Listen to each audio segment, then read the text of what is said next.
আজকের দিনটা কেমন বলো তো? ভালো। বাইরে হ্যাঁ হালকা বৃষ্টি, আর বৃষ্টিতে নিশ্চয়ই অনেক পানি জমছে, কি তাই না? কোথায় কোথায় পানি জমছে?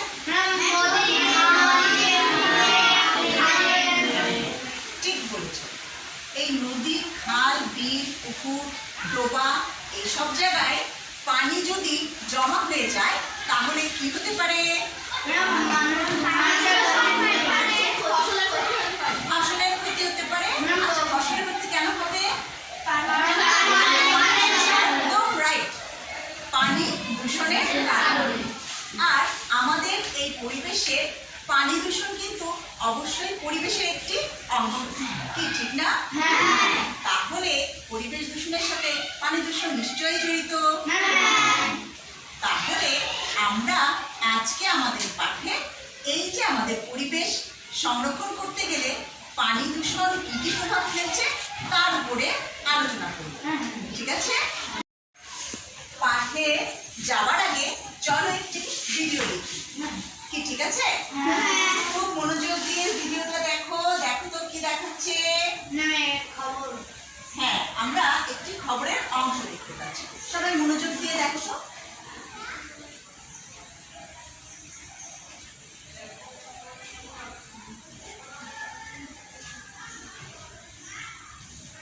কি দেখাচ্ছে? পানি।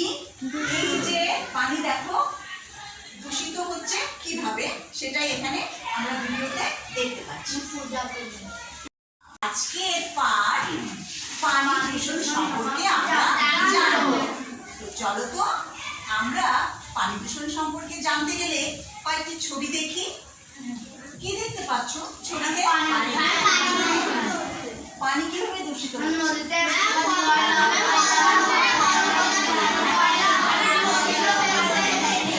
ঠিক বলেছ। আমরা যখন উত্তর দেব তখন যাকে বলবো সে, এবং আমি যখন প্রশ্ন করবো তখন হাত উঁচু করবে, ঠিক আছে? তো চলো তো এখানে কি দেখতে পাচ্ছি, আর্য বলো তো। কলকারখানার বর্জ্য পানি দূষণের প্রধান কারণ। কলকারখানার বর্জ্য পদার্থ পানি দূষণের প্রধান কারণ। চলো তো এর পরের ছবিটা একটু দেখি। এখানে কি দেখতে পাচ্ছ? পানি দূষণ। পানি দূষণ। ধন্যবাদ আর্য, তুমি বস। আমরা নিশ্চয়ই এতক্ষণে লিখে ফেলেছি পানি দূষণের কয়েকটি কারণ। তাহলে পানি দূষণের কয়েকটি কারণ কে বলতে পারবে? রিয়া, তুমি বলো তো পানি দূষণের কয়েকটি কারণ, কি কিভাবে পানি দূষিত হয়?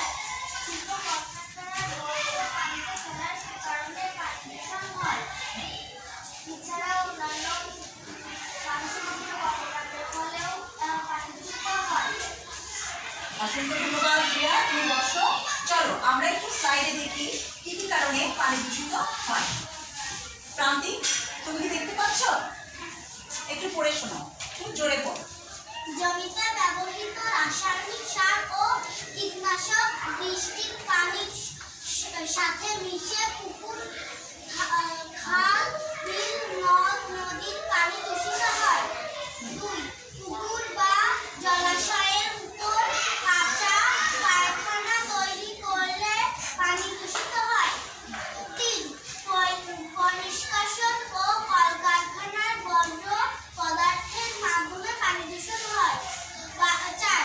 বাড়ির ব্যবহৃত আবর্জনা ও প্রাণীর মৃতদেহ পানিতে ফেললে পানি দূষিত হয়। ধন্যবাদ প্রান্তি, চমৎকার করেছ। তাহলে আমরা কি কি কারণে পানি দূষিত হয় সেটা এতক্ষণে জানবো। আচ্ছা, এবার পানি দূষণের কয়েকটি ক্ষতিকর দিক, মানে পানি দূষণ হলে কি কি ক্ষতি হয়, এটা আমরা এখন যে কোনো একজনের কাছ থেকে শুনি। দেখি কি কি ক্ষতি হতে পারে।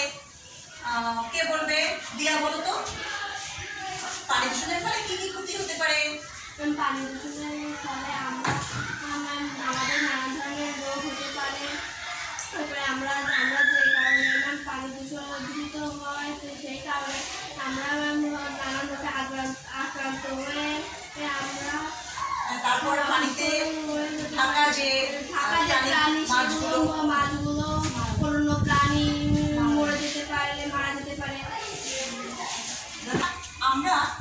দুটো দলে ভাগ হবে। ঠিক আছে, তোমরা সবাই একটা দল আর তোমরা একটা দল, তোমরা বলা আর তোমরা জবাব।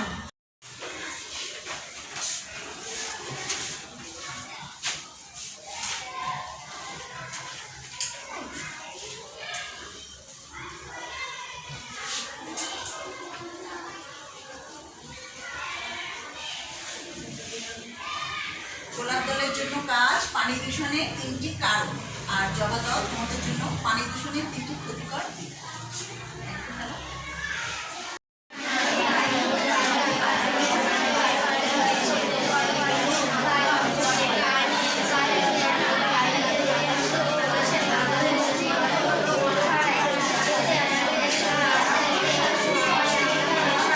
কিভাবে দূষিত হয়, পানি দূষণের ফলে কি কি হতে পারে, তো তার উপরে আমাদের আজকের বাড়ির কাজ ছিল।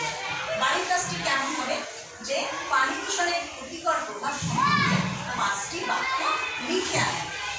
তোমরা পারবে না? পানি দূষণের ফলে কি কি ক্ষতিকর প্রভাব আছে সেগুলো আমাদের বাড়ির কাজ। এই ক্লাসটা আমাদের কেমন লাগলো? খুবই মজার না? আমাদের নিশ্চয়ই মনে আছে আমাদের পানি কিভাবে দূষিত হয়, আর এই দূষিত হওয়ার জন্য তাদের প্রভাব বেশি। মানুষের কর্মকাণ্ডের ফলে কিভাবে পানি দূষিত হয়, তাই না? আমরা আগামী ক্লাসে আমাদের আজকের এই ক্লাসের বাড়ির কাজ যেটা 5টি পানি দূষণের প্রভাব তোমরা লিখে আনবে। ঠিক আছে? আর আগামী ক্লাসে তোমরা সুস্থ থাকো, ভালো থাকো, সেই কামনা করে আজকের মতো এখানে বিদায়। সবাই ভালো থেকো।